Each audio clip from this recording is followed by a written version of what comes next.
भगवान बुद्ध आणि त्यांचा धम्म द्वितीय खंड भाग दुसरा, त्यामधील पाठ तिसरा. भगवान बुद्धाचे पहिले प्रवचन, विशुद्धी मार्ग.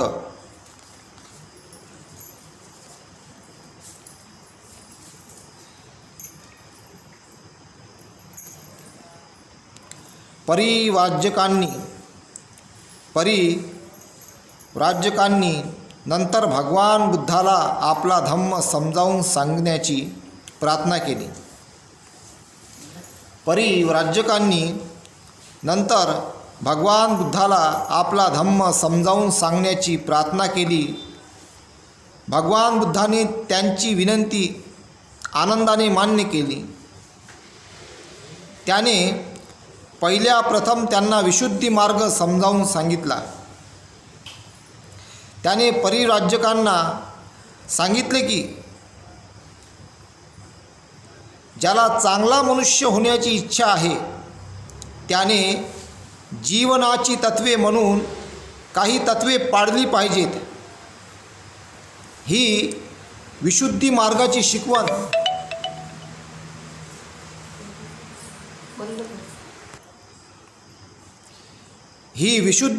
शिकवण आहे. माझ्या विशुद्धीच्या मार्गानुसार चांगल्या जीवनाची 5 तत्त्वे आहेत. कोणत्याही प्राण्याची हिंसा न करणे व त्याला इजा न करणे ही पहिली शिकवण. चोरी न करणे अर्थात दुसऱ्यांच्या मालकीची वस्तू न बळकावणे ही दुसरी. तिसरी, व्याभिचार न करणे. चौथी, असत्य न बोलणे. आणि 5वी, मादक पेय ग्रहण न करणे.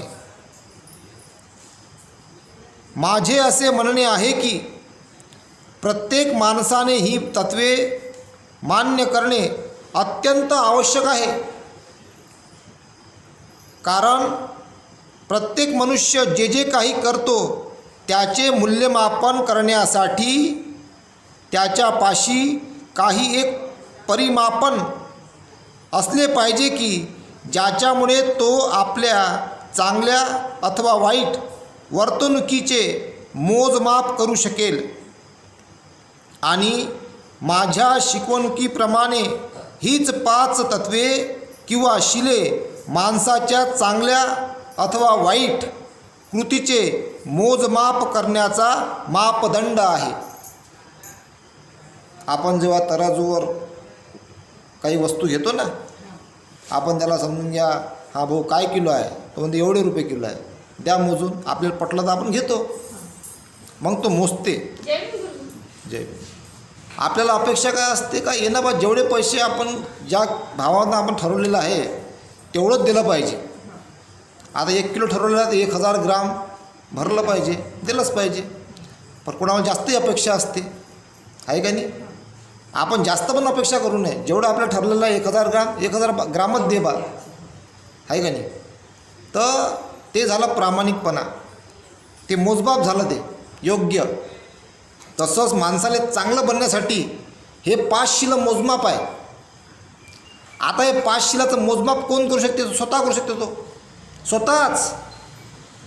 कारण माणूस स्वतःशी जेवढा प्रामाणिक राहते दुसऱ्याशी राहू शकत नाही. आता एखाद्यानं म्हटलं का हो हा यानं पाळले का 5 शिलं, तो गॅरंटी घेऊ शकते काय?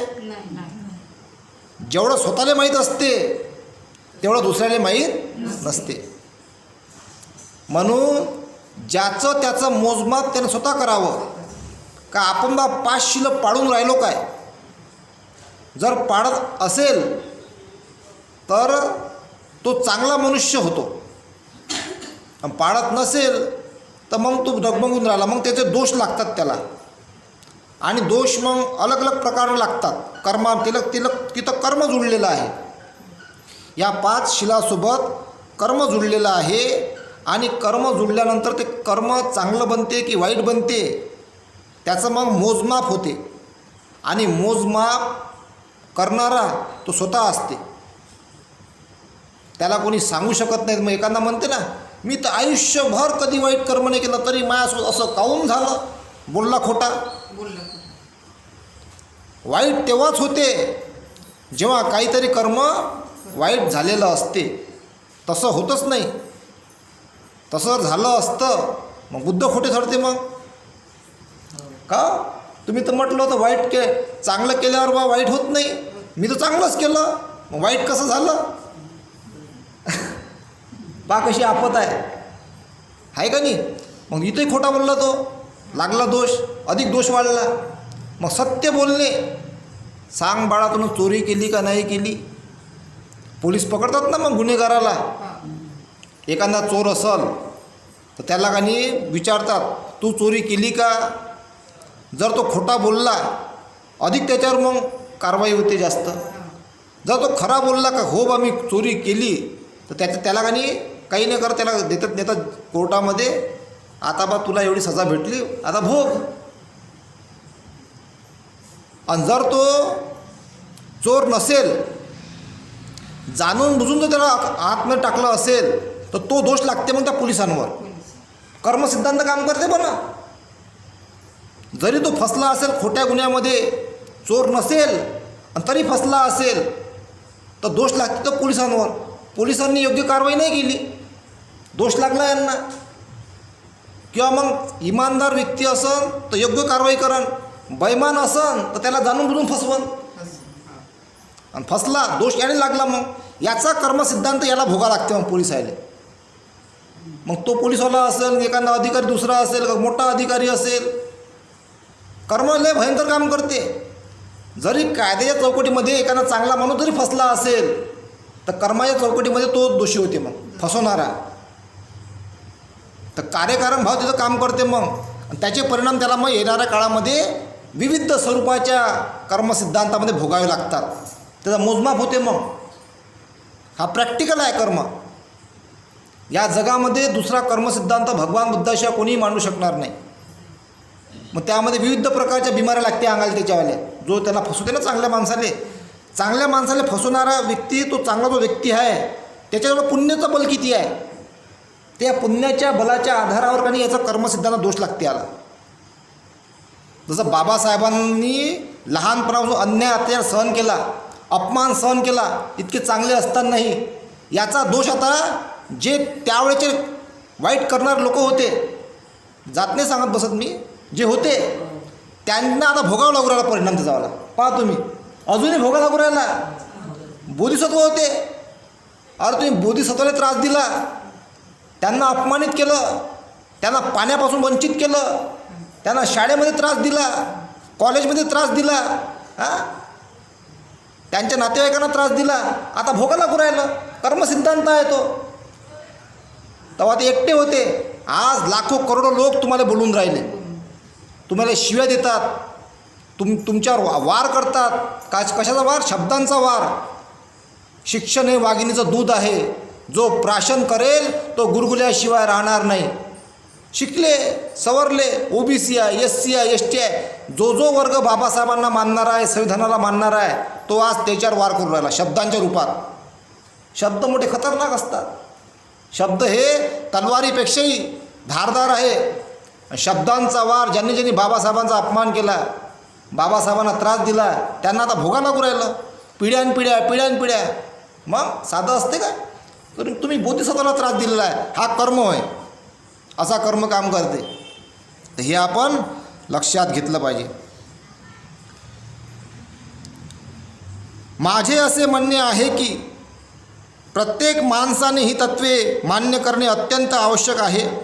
कारण प्रत्येक मनुष्य जे काही करतो त्याचे मूल्यमापन करण्यासाठी त्याच्यापाशी काही एक परिमापन असले पाहिजे की ज्याच्यामुळे तो आपल्या चांगल्या अथवा वाईट वर्तणुकीचे मोजमाप करू शकेल.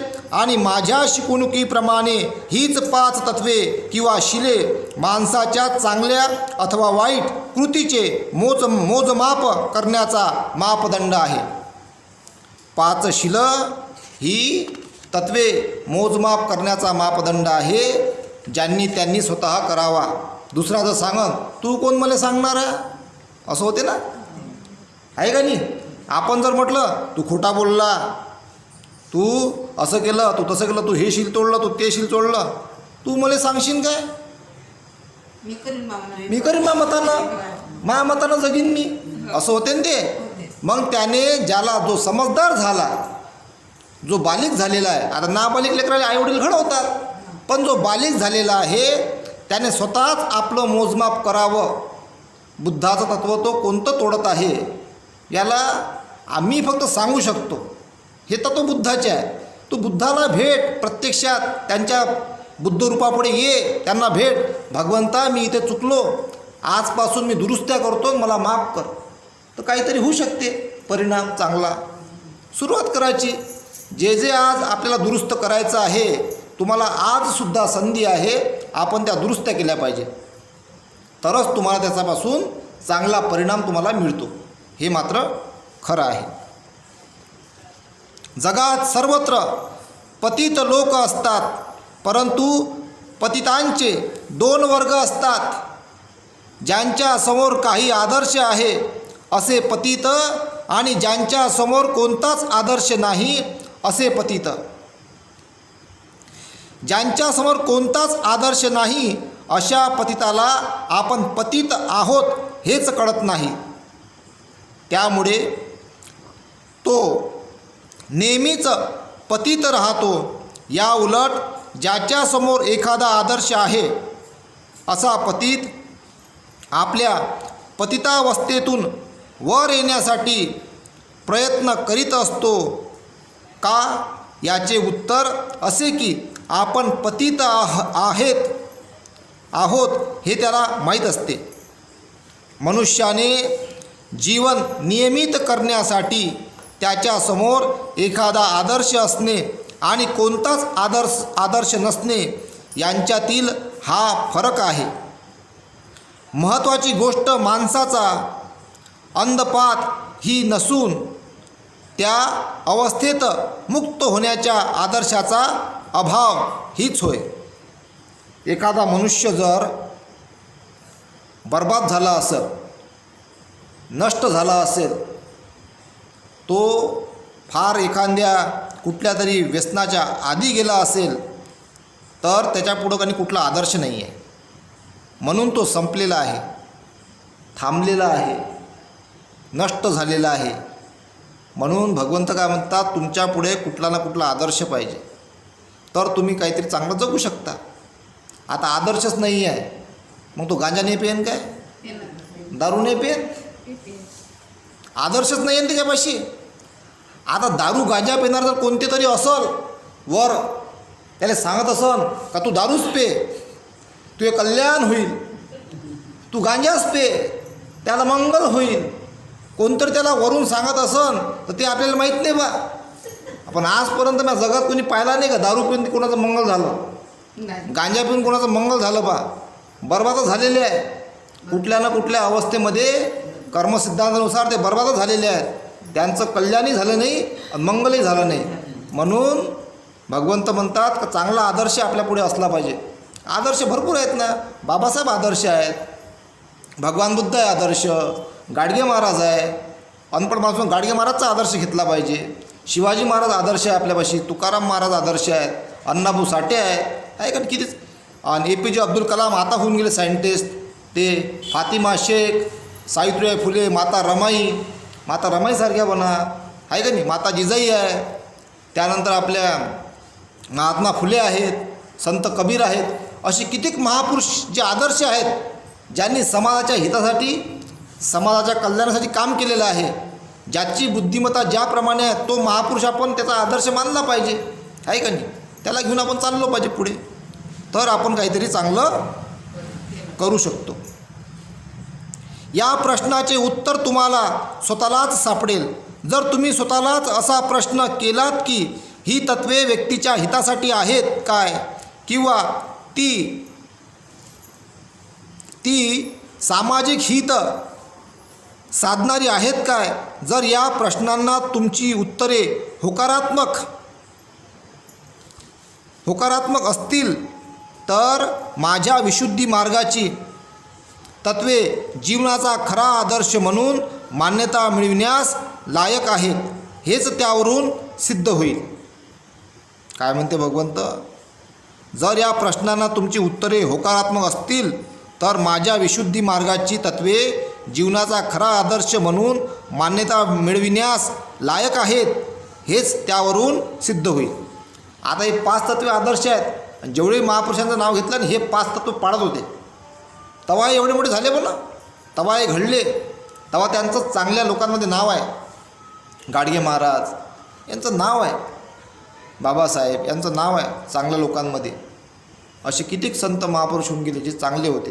तर त्याचा आदर्श आपल्या डोळ्यासमोर असला पाहिजे जर बनायचं असेल तर काही. किंवा चांगला माणूस तर आपण होऊच शकतो, पण एक आदर्श म्हणून का बा मला कमीत कमी हे चांगलं व्हायचं आहे, चांगलं जगायचं आहे, तर होता येते सगळ्यांना. रमाईसारखं होता येते, बाबासाहेबांसारखं होता येते, भगवान बुद्धासारखं होता येते, आहे का नाही? सावित्रीबाई फुलेसारखं होता येते, फातिमा शेख आहे त्यांच्यासारखं होता येते. यांनी चांगले चांगले कामं केलेले आहेत. तर त्यासारखं आपण आदर्श आपल्यापुढे असला पाहिजे. त्यानंतर आहे 4 भगवान बुद्धाचे पहिले प्रवचन अष्टांगिक मार्ग किंवा सदाचाराचा मार्ग. आता पुढे अजून सुरू आहे. नंतर भगवान बुद्धाने परिव्राजकांना अष्टांगिक मार्गाविषयी प्रवचन दिले.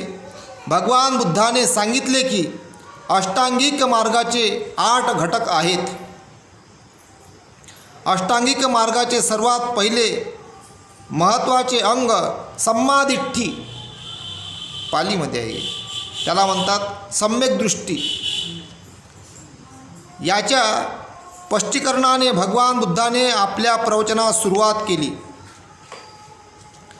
सम्यक दृष्टीचे महत्त्व समजण्याकरता भगवान बुद्ध परिव्राजकांना म्हणाला, परिव्राजक हो, जग ही एक अंधार कोठडी असून मनुष्य हा तिच्यातील एक कैदी आहे, हे तुम्ही लक्षात घेतले पाहिजे.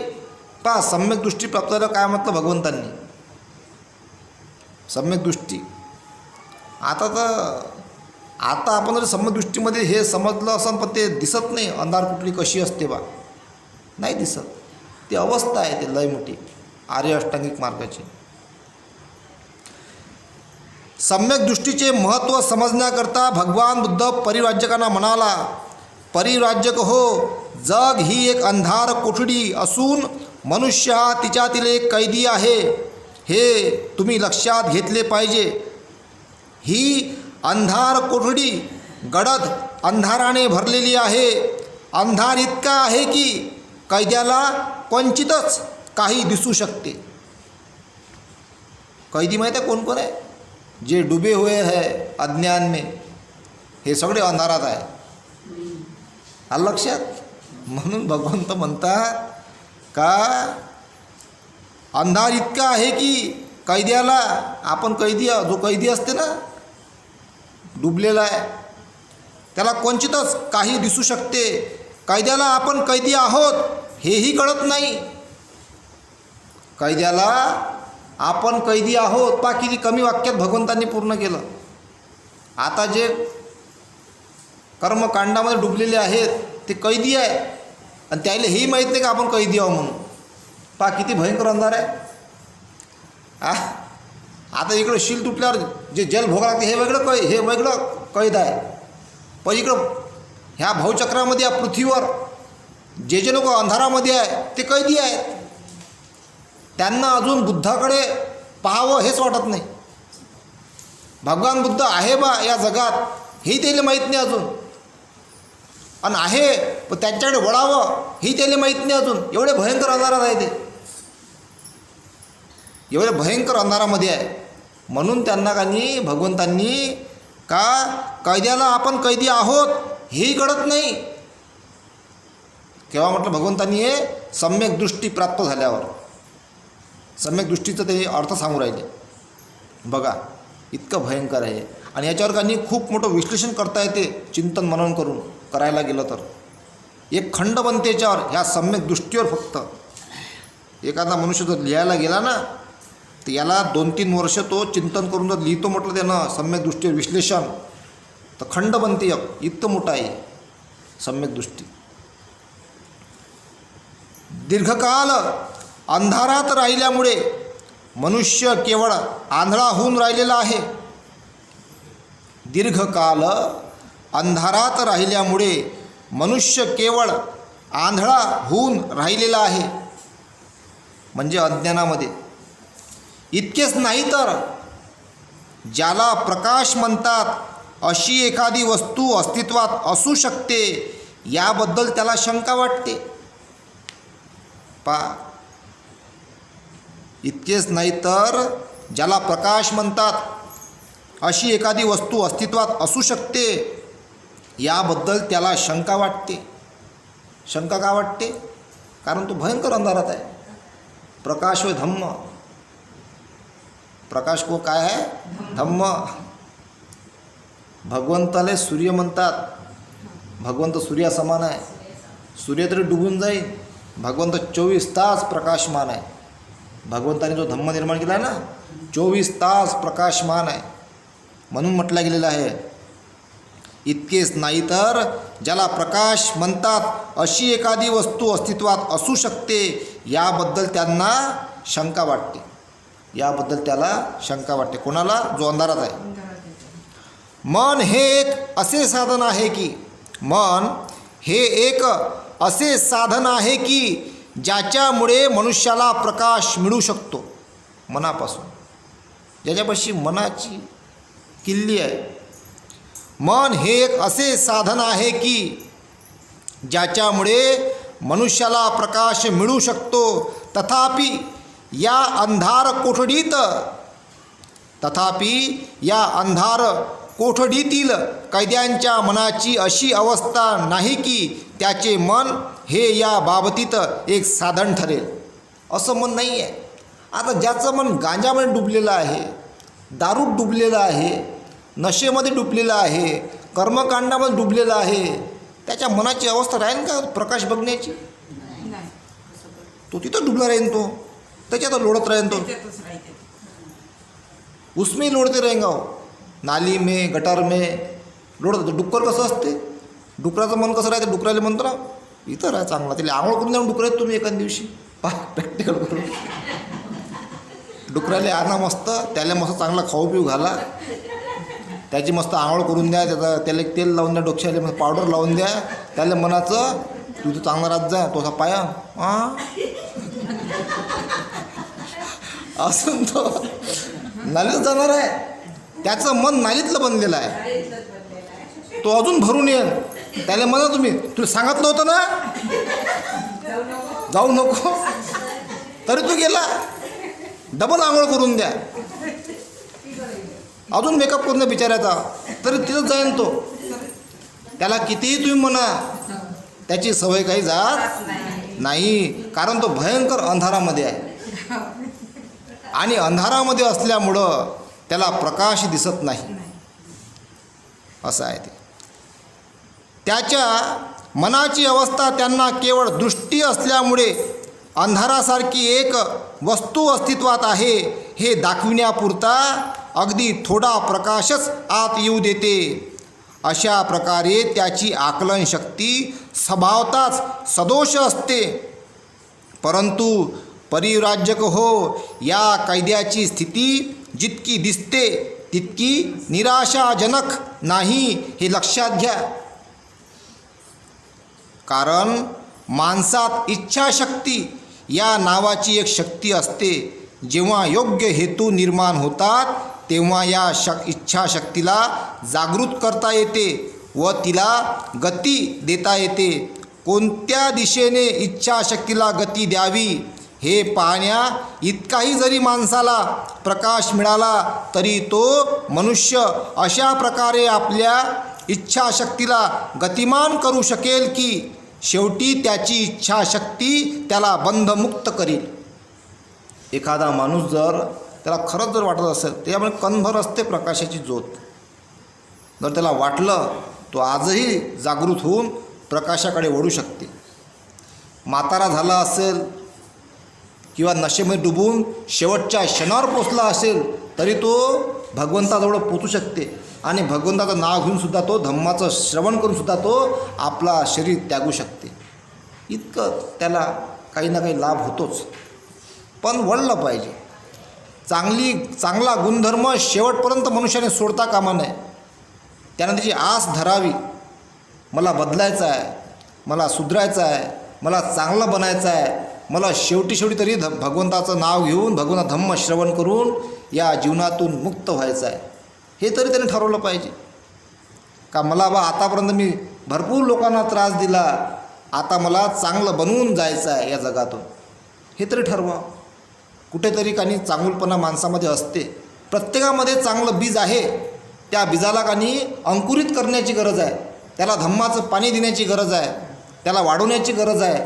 आणि प्रत्येक जर त्याने प्रयत्न केला तर हे सगळं शक्य आहे. त्याला प्रकाश दिसतो आणि तो प्रकाशाकडे वाटचाल करतो.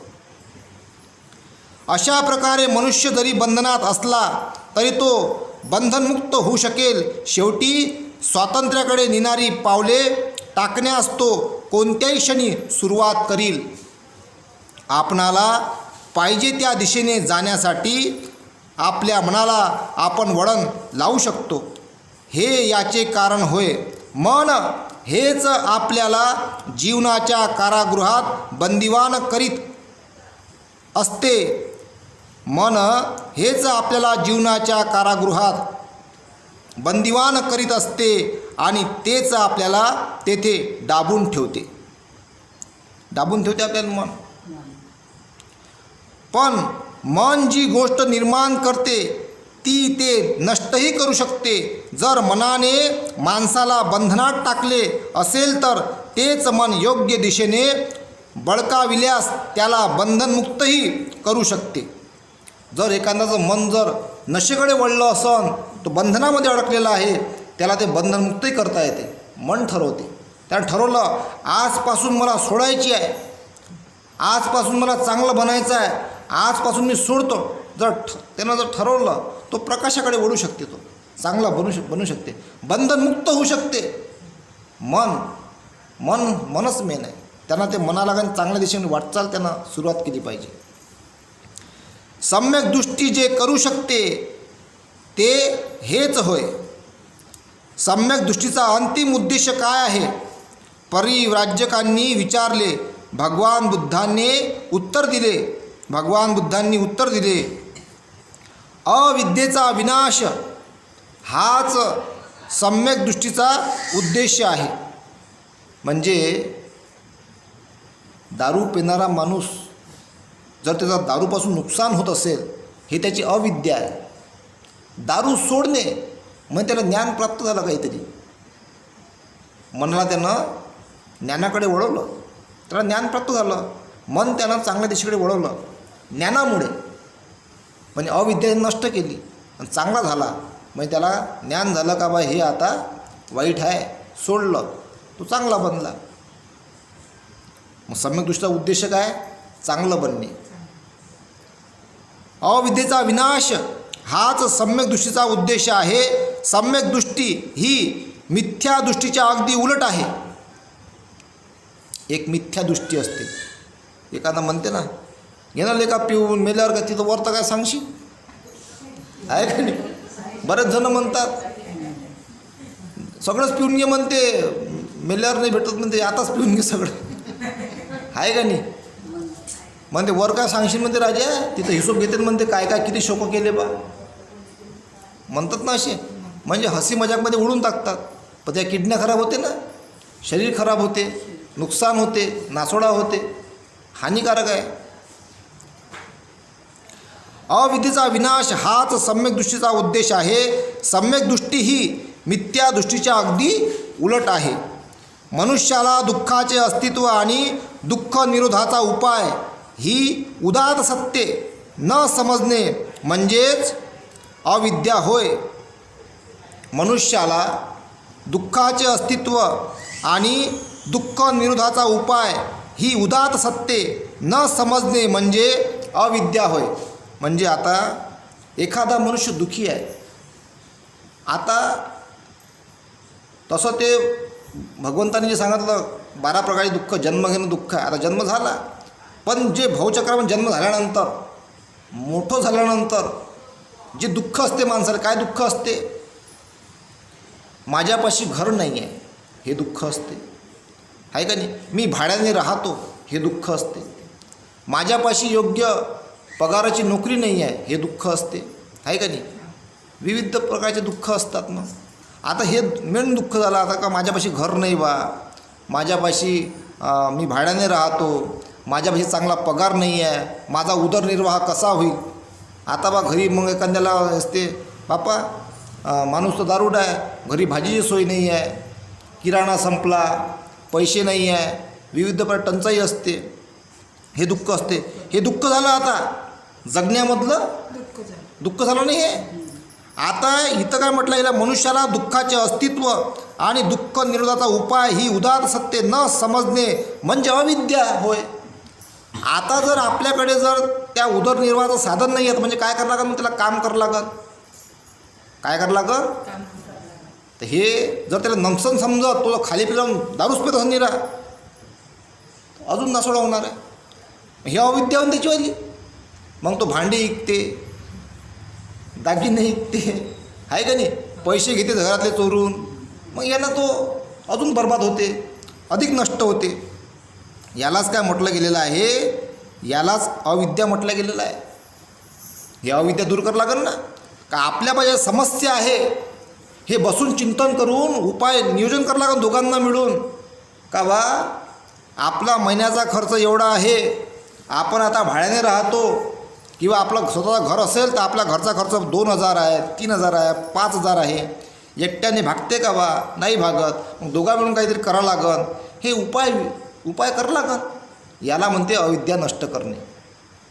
मग तो उपाय शोधला तर ते अविद्या नष्ट होते आणि त्याच्यातून काम करून मग आपल्याकडे जर आपला महिन्याचा खर्च 5,000 असेल तर आपल्याला 10,000 कमवावं लागेल. 5,000 खर्च होईल, 5,000 जमा राहील. जर आपला महिन्याचा खर्च 10,000 असेल, 20,000 कमवावं लागेल. 10,000 खर्च होईल, 10,000 जमा राहील. त्यामधला मग 20वा भाग काढावा लागेल. 20,000तला 20वा भाग किती होते? 1,000 रुपये. तो धम्म करायला खर्च करावं लागेल.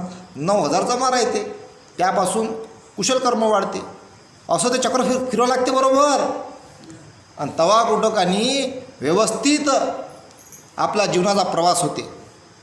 असं जर केलं व्यवस्थित तर सगळं व्यवस्थित होते. आता हा माणूस जर 10,000 कमवू राहिला महिन्याचे आणि 5,000 दारू पिऊ राहिला, आणि काय वाचलं मग? काय वाचते याच्यावर? मग काहीच नाही वाचत. झाला मग फिटला, आहे का नाही? काही तर असे आहे 500 कमवून 400 दारूच पिते, 100 घरी. मग होते भांडणं, कलह, दुःख. मग इथं म्हटलं गेलेलं आहे मनुष्याला दुःखाचे अस्तित्व आणि दुःख निरोधाचा उपाय ही उदात्त सत्य न समजणे म्हणजेच अविद्या होय. उदाहरण सांगितलं आताच्या भावचक्रातलं. सम्यक दृष्टीचा हेतू माणसाने कर्मकांडाच्या विधींना व्यर्थ समजणे आणि शास्त्राच्या पावित्र्यावरील मिथ्या विश्वास टाकून देणे हा आहे. कर्मकांडाला व्यर्थ समजा म्हणते तरच तुम्ही सम्यक दृष्टी समजले. आणि शास्त्राच्या पावित्र्यावरील मिथ्या विश्वास टाकून देणे हा आहे. टाकून द्या त्याला. जवळं जर ठेवलं पाव माया हात. आता सांगा हे जर झालं असतं, झालं मग का? हां, असं जर झालं असतं झालंच. मग काय राहिलं? स्वतःच हातपाव देणं. ह्या सगळ्या गोष्टी भगवंत काय म्हणतात? टाकून द्या म्हणते. याच्या मागं लागू नका. याला म्हणतात भगवंत टाकून द्या. सम्यक दृष्टीकरिता माणसाने अद्भुत कल्पनाचा त्याग केला पाहिजे. सम्यक दृष्टीकरिता माणसाने अद्भुत कल्पनांचा त्याग केला पाहिजे. निसर्ग नियमाविरुद्ध कोणतीही गोष्ट होऊ शकते ही गोष्ट माणसाने मानता कामा नये. आता कल्पना करतो ना आपण, लेखा त्याच्यातून पाणी पडू राहिलं तर गोट्यातून गोटाला का पाणी पिते ना, आहे का नाही? म्हणते ना कोणी कोणी, गोटाला का पाणी देऊ राहिला म्हणते, गोट्याला म्हणते जहर पाडलं खाली. कल्पना ही आहे. भगवंत काय म्हणतात? सम्यक दृष्टीकरता माणसाने अद्भुत कल्पनाचा त्याग केला पाहिजे. त्या कल्पनेच्या मागं लागू नका, त्यानं मग माणूस पागलही होते. दिसली हो माय मले आहे का नाही, पागल होते ना. मग ते स्लो मोशन जर आहे. मग पहिले थोडंसं असते, डोक्यातला भिन असते. मग ते कल्पना करत राहते अधिक कधी, इथं बसली हो माय ते आलं. मग अधिक वाढते. ते वाढता वाढता एवढी वाढते का डोक्यात नसंच फिरून जाते एखादी. डॉक्टर पाहिजे जातो मग आपण, डॉक्टरले पाहिजे. ते कोण होय रे तू, डॉक्टर परेशान, डॉक्टर इलाज नाही करू शकत. पहा भगवान पहिलेच सांगितलेलं आहे, सम्यक दृष्टी जर मिळवायची असेल, सम्यक दृष्टीकरिता माणसाने अद्भुत कल्पनाचा त्याग केला पाहिजे. ज्या अद्भुत कल्पना पडतात, अद्भुत कल्पना म्हणजे विविध विचित्र प्रकारच्या, त्या त्याग केला पाहिजे म्हणते लगेच. नाही तर तो रोग बनते आणि त्याचा इलाज आता डॉक्टर करत नाही. ते फक्त झोपाच्या गोळ्या देतात, बळबडले करते. म्हणते बापा झोपेच्या गोळ्या देऊन टाका. मानसोपचार तज्ज्ञ काय करते, झोपेच्या गोळ्या देते, बस झालं. त्याला काय याचा इलाज समजत नाही. म्हणून भगवंतांनी आत्ताच सांगून दिलं पहिलेच 2500 वर्ष अगोदर, सम्यक दृष्टीकरता माणसाने अद्भुत कल्पनांचा त्याग केला पाहिजे. निसर्ग नियमाविरुद्ध कोणतीही गोष्ट होऊ शकते, ही गोष्ट माणसाने मानता कामा नये. प्रत्येक गोष्टीला आपण निसर्गाशी जोडलं पाहिजे, विज्ञानाशी जोडलं पाहिजे आणि याचा शोध लावला पाहिजे आपण. हे अशा घटना ज्या घडलेल्या आहेत याला विज्ञानामध्ये कसं शोधावं, तोच सायंटिस्ट झाला. मग त्याला सम्यक दृष्टी म्हणतात. नाही तर मग काहीतरी केला रे बा कोणतरी चमत्कार, इथं जर पडले तुम्ही मग कर्मकांडामध्ये जाता तुम्ही. आणि कर्मकांडामध्ये गेले लुबाडणे तयारच आहे. मग घ्या, मग हे घ्या, अंगारा घ्या, आहे का नाही. इथं असं सगळं बरबाद झालं आहे, देशाचा नासोडा झाला आहे सगळा. आणि हेच सुरू आहे. इथून आपल्याला एक बाबासाहेबांनी बाहेर काढलं. म्हणून बाबासाहेब प्रकांड पंडित होते, ओरिजिनल पंडित, प्रकांड पंडित, ज्यांनी आपल्याला भगवंताची औषध दिली, धम्माची. ही औषध सगळ्यात महान आहे. निसर्ग नियमाविरुद्ध कोणतीही गोष्ट होऊ शकते, ही गोष्ट माणसाने मानता कामा नये. ज्या सिद्धांतांना वास्तवतेचा किंवा अनुभवाचा आधार नाही व ते केवळ काल्पनिक अनुमाने आहेत, ते सिद्धांत सम्यक दृष्टीसाठी त्याज्य आहेत. ज्या सिद्धांतांना वास्तवतेचा किंवा अनुभवाचा आधार नाही व ते केवळ काल्पनिक अनुमाने आहेत, ते सिद्धांत सम्यक दृष्टीसाठी त्याज्य आहेत. त्याज्य म्हणजे होई नाही, नाही. जिथं आपण संशोधन नाही करू शकत सामान्य माणूस, तिथं होई मानाचं नाही, नाही मानाचं नाही. आलं लक्षात. नाही तर काय होते माहीत आहे का, मग आपण मग क्रॉस होते तिथं. ते भगवंतांनाच माहीत आहे, पण ते जाणू शकतात. सामान्य लोकांना काय याच्यात पडता बा, तिथं होई नाही. एखादा म्हणते म्या स्वतः भूत पाहिला. हां, तू न पाहिला, मग यानं विश्वास ठेवला. मग तुम्ही हे ऐकून नाही राहिले. इथं होई समजायचं नाही, नाही समजायचं नाही, जो पण स्वतः पाहत नाही. झालं. मी लहान असताना मला एका जणानं म्हटलं होतं का तुले उंदीर बनवतो. तो मला मसानात घेऊन गेला. मी मसानात गेलो तर मसानात गेल्यानंतर तो बुडा होता बेवडा. तर त्याले का नाही माझा तो मित्र का त्याले काहीतरी पैसे दे, राजाचे लय चमत्कार आहे म्हणे. मी म्हटलं हो चल बा म्हटलं. मला थोडासा भेव लागे, त्याला खरंच उंदीर बनवून काय आपले उंदीर बनवून आपण कुठं भिवू, घरचे ओळखतील आपल्याला. गेलो बा. तर तो एवढा मंत्र मारवला, 1 घंटा मंत्र मारला मसानात नेऊन. भेवही लागे, पण उंदीर काय मी झालो नाही. त्या बुड्याला म्हटलं तू नाही रे लुबाडला, म्हटलं 200-300 रुपयानं याचे पैसे वापस कर, उद्या देईन म्हणे पैसे. असं चालत राहते. आणि म्हणून का नाही याच्यासाठी का नाही लय मोठा अभ्यास पाहिजे. तर हे अभ्यासामध्ये भगवंत सगळा धम्म शिकवते आपल्याला. तर त्याच्यावर आपण बारकाईनं अभ्यास केला पाहिजे. स्वतंत्र मन आणि स्वतंत्र विचार हे सम्यक दृष्टीसाठी आवश्यक आहेत.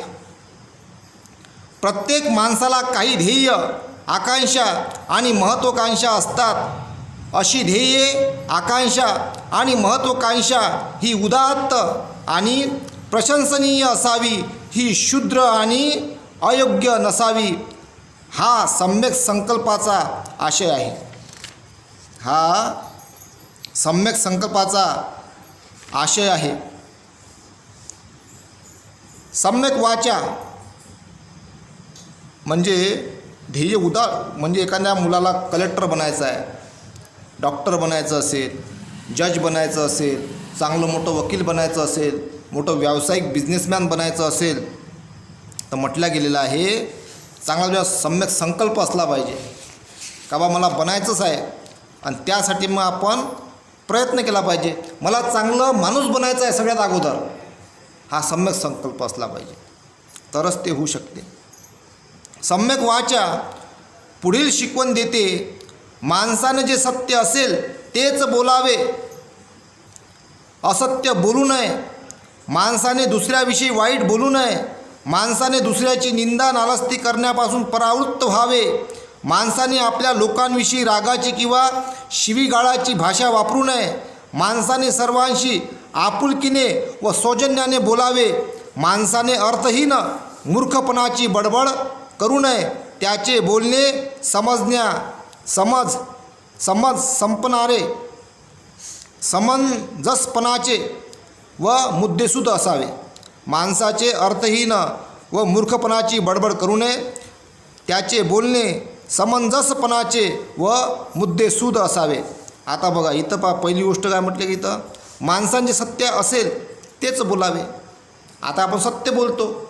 आता इथं जर कोणाचं जर मन दुखत असेल तर त्याला ते जुळत नाही इथं, कारण ते सत्य आहे. मन कुठं दुखणे म्हणते माहिती आहे काय? जर तुम्ही खोटं बोलून मन दुखू राहिले तर त्याला मन दुखणे म्हणतात. आपलंच घर, आपलंच दार, आपलंच ठिकाणं, आपल्याच ठिकाणाविषयी जर आपण सत्य बोलून राहिलो आणि त्याच्यापासून जर मन दुखत असेल तर चोर म्हणते चोराचं मन दुखू राहिलं. चोर तो आहे ना, त्यानं आपल्या घरावर कब्जा केलेला आहे आणि त्याचं मन दुखणं म्हणजे काय वाईट थोडी आहे. त्याचं मन दुखणारच आहे. त्यानं आपल्या घरावर कब्जा केलेला आहे आणि त्याला मन दुखणे नसते म्हणत ते सत्य बोलणं म्हणते.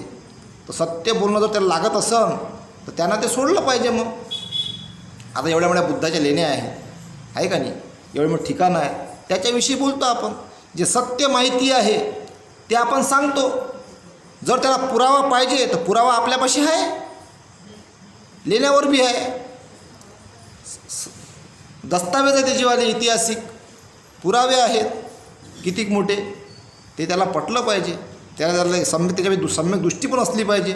नाही तर मग आंधळ नाही, हे तर हे आमचंच होय, आमचंच हे आंधळे पण झालं ना. प्रॅक्टिकल पुराव्यासहित सिद्ध करता आलं पाहिजे ना. जेवढ्या बी मोठ्या मोठ्या चैत्यस्तूप आहे त्याला आता हे म्हणतात, शिवलिंग म्हणतात, पण ते चैत्यस्तूप आहे. त्या चार साईडनं बुद्धाच्या मूर्त्या लागल्या कुठं कुठं चैत्यस्तूपावर, त्याला चैत्यस्तूप म्हणतात. त्याला हे करून त्याला शिवलिंग बनवण्यात आलेलं आहे. सत्य इतिहास आहे हा. भगवंताचे असे किती ठिकाणं आहेत का ज्याच्या त्याला तसं बनवण्यात आलेलं आहे. याचे पुरावे आहेत आपल्यापाशी. आता बुद्धाला संपवण्यासाठी हे सगळं तयार झालेलं आहे. त्याला आपण काय करू शकतो? जे सत्य आहे ते सत्य आहेच. आमची वस्तू तुम्ही जर त्याला दुसऱ्या नावानं जर हे करत असाल, आम्ही तर बोलणारच बापा. जे सत्य आहे त्याचे पुरावे आहे आपल्यापाशी. मी सांगितल्याप्रमाणे सम्यक वाचेचे पालन करणे हे कोणाच्या भीतीमुळे किंवा पक्षपाताने होता कामा नये. सम्यक वाचेमुळे काय तोटा होईल किंवा आपल्या कृतीविषयी आपल्या वरिष्ठाला काय वाटेल याचा सम्यक वाचेशी एक किंचितही संबंध असता कामा नये. जेव्हा तुम्ही सत्य बोलता ना तर काही जणांचे पोट दुखते. मग कायले खरं बोलला, मायपोट दुखू राहिलं ना, खरं कायले बोलला आहे का नाही. दुखणार तर आहेच बाप्पा. मग याच्यावर चालणं तू म्हणजे दुखणारच नाही. म्हणून म्हटलं भगवंतांनी सम्यक वाचेशी एक किंचितही संबंध असता कामा नये. वरिष्ठाची आज्ञा किंवा वैयक्तिक फायदा हे सम्यक वाचेचे प्रमाण नाही. म्हणजे बा मी चापलुशी करतो म्हणजे मला फायदा झाला पाहिजे, त्याचा आणि सम्यक वाचाचा एक किंचितही संबंध नाही आहे. सम्यक वाचा म्हणजे कोणाला चांगलं वाटलं का नाही वाटलं, सम्यक वाचाच असली पाहिजे. नाही तर मग आपला हेतू साध्य करण्यासाठी चापलुशी करणे त्याला सम्यक वाचा म्हणत नाही. म्हणून इथं म्हटलं आहे वरिष्ठांची आज्ञा किंवा वैयक्तिक फायदा हे सम्यक वाचेचे प्रमाण नाही. सम्यक कर्मांत हे योग्य वर्तनाशी शिकवण देते. दुसऱ्यांच्या भावना आणि त्याचे हक्क यांचा मान राखून प्रत्येक कृती करावी अशी याची शिकवण आहे. दुसऱ्याची भावना आणि त्याचे हक्क याचा मान राखून प्रत्येक कृती करावी अशी याची शिकवण आहे. सम्यक कर्माचे प्रमाण कोणते? जीवनाच्या मूलभूत नियमांशी सुसंगत असे वर्तन हे त्याचे प्रमाण होय. मूलभूत नियमांशी म्हणजे अन्न वस्त्र निवारा पंचशील सम्यक कर्मांत तसे जुळलेले आहेत. हे आर्य अष्टांगिक मार्ग हे एकामेकाशी जुळलेले आहेत. एखाद्याचे वर्तन ज्यावेळी या नियमाशी सुसंगत असते त्यावेळी ते सम्यक कर्मांताशी सुसंगत आहे असे समजावे. प्रत्येक व्यक्तीला आपल्या चरितार्थ चालवावयाचा असतो, परंतु चरितार्थाचे अनेक मार्ग आहेत. काही वाईट आहेत, काही चांगले आहेत. ज्याच्यामुळे इतरांची हानी होते किंवा इतरांवर अन्याय होतो ते वाईट मार्ग होत. दुसऱ्यांची हानी किंवा त्याच्यावर अन्याय न करता जगण्यापुरते मिळविण्याचे जे मार्ग ते चांगले होत याला सम्यक आजीविका म्हणतात. सम्यक व्यायाम म्हणजे अविद्या नष्ट करण्याचा प्रामाणिक प्रयत्न होय. अविद्या नष्ट करणे म्हणजे या दुःखदायक कारागृहातून बाहेर जाण्याच्या दारापर्यंत पोहोचून पुढील मार्ग मोकळा करणे होय. बघा, अविद्या नष्ट करून पुढील मार्ग मोकळा करणे जाण्याकरता. सम्यक व्यायामाचे 4 हेतू असतात. अष्टांग मार्गाची विरोधी अशा चित्तवृत्तींचा प्रतिरोध करणे हा एक हेतू होय. अशा प्रकारच्या ज्या चित्तवृत्ती अगोदरच उत्पन्न केल्या असतील तर त्या दाबून टाकणे हा दुसरा हेतू होय. अष्टांग मार्गाला आवश्यक अशा चित्तवृत्ती उत्पन्न करण्यास माणसाला सहाय्य करणे हा तिसरा हेतू होय. अशा प्रकारच्या ज्या चित्तवृत्ती अगोदरच अस्तित्वात आल्या असतील त्याची वाढ आणि विकास करणे हा चौथा हेतू होय. म्हणजे चांगल्या जर सवय जर लागली आहे त्याची वाढ करणे हा सम्यक व्यायामाचा हेतू आहे. आता याच्यावर खूप मोठं बोलता येते, पण याच्यावर चिंतन मनन करावं लागते. खूप लय मोठं याच्यावर विश्लेषण होते. अविद्या म्हणजे एक विद्या असते म्हणजे शिक्षण. जसं आता समजून घ्या का हे पाणी कसं प्यायचं माहीत नाही, हे अविद्या होय. तर पाणी प्यायचं असा गिलासभर पाणी घ्यायचं, मग इथं तोंडाला असं प्यायचं व्यवस्थित बसून, हे झालं विद्या. आलं लक्षात? उदाहरण दिलं एक, पाणी पिणं माहीत नाही आहे कसं प्यायला लागते पाणी.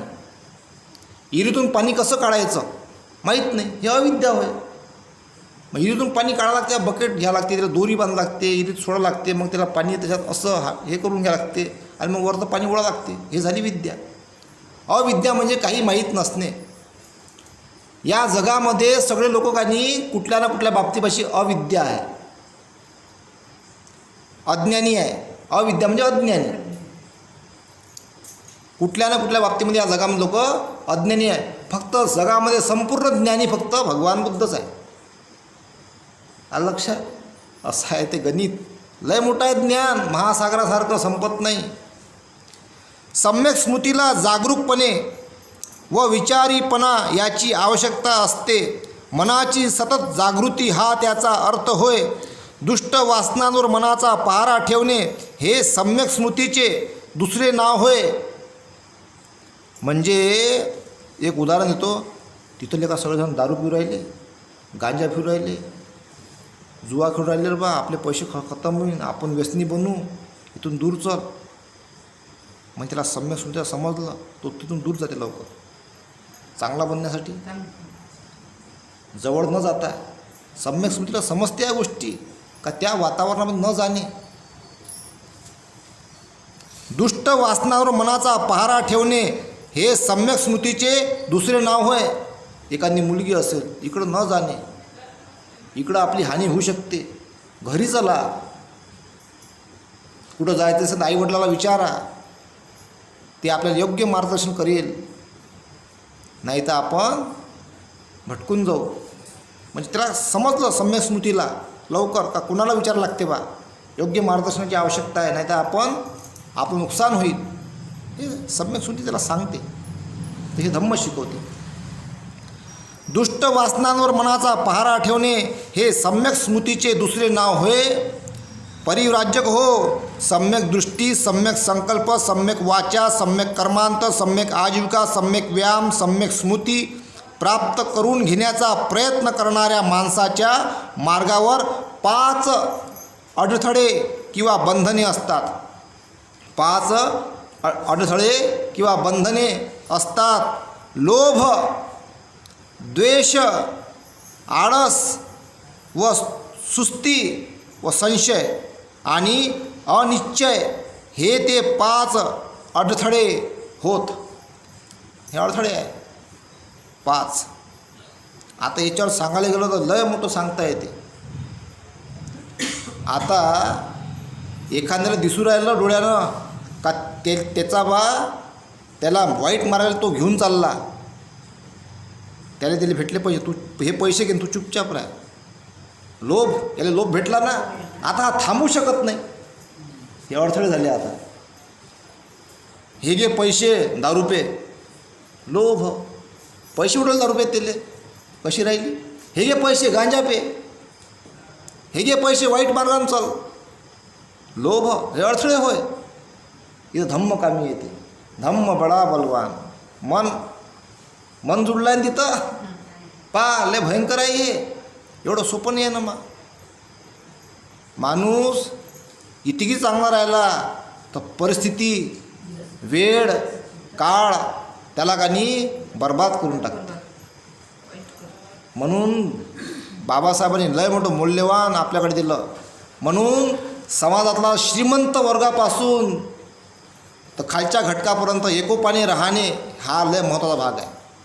आणि आजच्या काळामध्ये श्रीमंत वर्गाने काम करण्याची फार अत्यंत आवश्यकता आहे.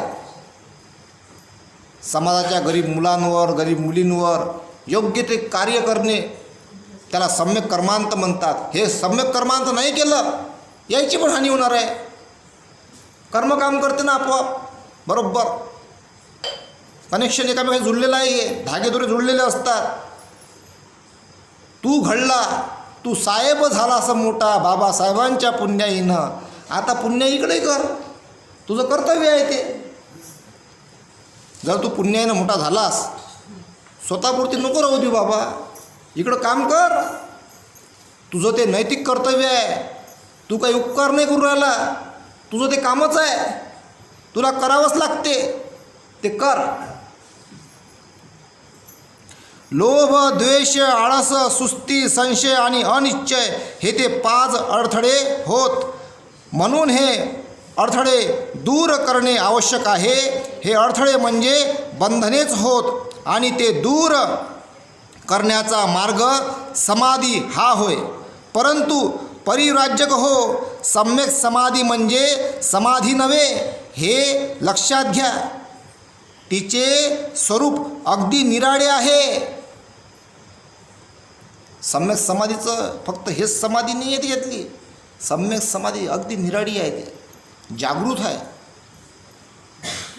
सम्यक समाधी केवळ चित्ताची एकाग्रता वरील 5 अडथळ्यांना अटकाव करणाऱ्या स्वयंप्रेरित अशा ध्यानावस्थाच्या मार्गावरती आपल्याला नेते, यात शंका नाही. परंतु ह्या ध्यानाच्या अवस्था तात्पुरत्या असतात. त्यामुळे अडथळ्यांना केलेला अटकाव हा देखील तात्पुरताच ठरतो. मनाला स्थायी स्वरूपाचे वळण लावणे हे आवश्यक आहे. अशा प्रकारचे कायम स्वरूपाचे वळण केवळ सम्यक समाधीनेच लावता येईल. समाधीमुळे अडथळ्यांना फक्त तात्पुरता अटकाव होतो, म्हणून ती केवळ नकारात्मक स्थिती होय. नकारात्मक स्थिती होय. तिच्यात मनाला वळण लावले जात नाही. सम्यक समाधी ही वास्तवात्मक असते. ती मनाला एकाग्रतेच्या काळात कुशल कर्माचा विचार करण्याचे शिक्षण देते आणि त्याला अनुसरूनच अडथळ्यांमुळे निर्माण होणाऱ्या अकुशल कर्माकडे आकर्षित होण्याची मनाची प्रवृत्तीही ती नष्ट करते. सम्यक समाधी जे बाबासाहेबांकडे होती, सम्यक समाधीशी ठासून भरलेली होती. समाजाचं भलं करण्यासाठी कोणालाही पिकल्या जाणार नाही, लोभाला नाही, मोहाला नाही, कुठल्याच नाही. हे सम्यक समाधी बाबासाहेबांपाशी होती. आता कसं आहे, सोडणं समाज हे तू पैसे घे, बंडल घे, तू पेटी घे, तू खोका घे, चुपचाप राह, तू हे भलं कर, याच्या मागं लागू नको. सम्यक समाधी नहीं है उसके पास, बिक गया वो. सम्यक समाधी बाबासाहेबांपाशी होती. ठाम होते समाजाचा उद्धार करण्यासाठी. बिकल्या गेले नाही कोणापुढं, झुकले नाही कुठं, समाजाचा उद्धार केला. हे होय सम्यक समाधी. आता आहे काय, आता असल बिचारे कुठे लपलेले, मला नाही दिसले अजून. सम्यक समाधी मनाला चांगल्या गोष्टीचा विचार करण्याची व चांगल्या गोष्टीचाच नेहमीच विचार करण्याची सवय लावते. सम्यक समाधी चांगल्या कृती करण्यास आवश्यक अशीच प्रेरणा मनामध्ये निर्माण करीत असते. सम्यक समाधी चांगल्या कृती करण्यास आवश्यक अशीच प्रेरणा मनामध्ये निर्माण करीत असते. सम्यक समाधीवाला मनुष्य हा कुठल्याच परिस्थितीमध्ये समाजाचं नुकसान होऊ देत नाही. नाही तर आज तर लय झाले, थोडे उफाडून वर येतात आणि खोका पेटी भेटली का चुपचाप राहतात. समाज गेला खाईत खड्ड्यात. झालं माया भलं झालं म्हणते, मी झालो, यानंच रथ मागं जात असते.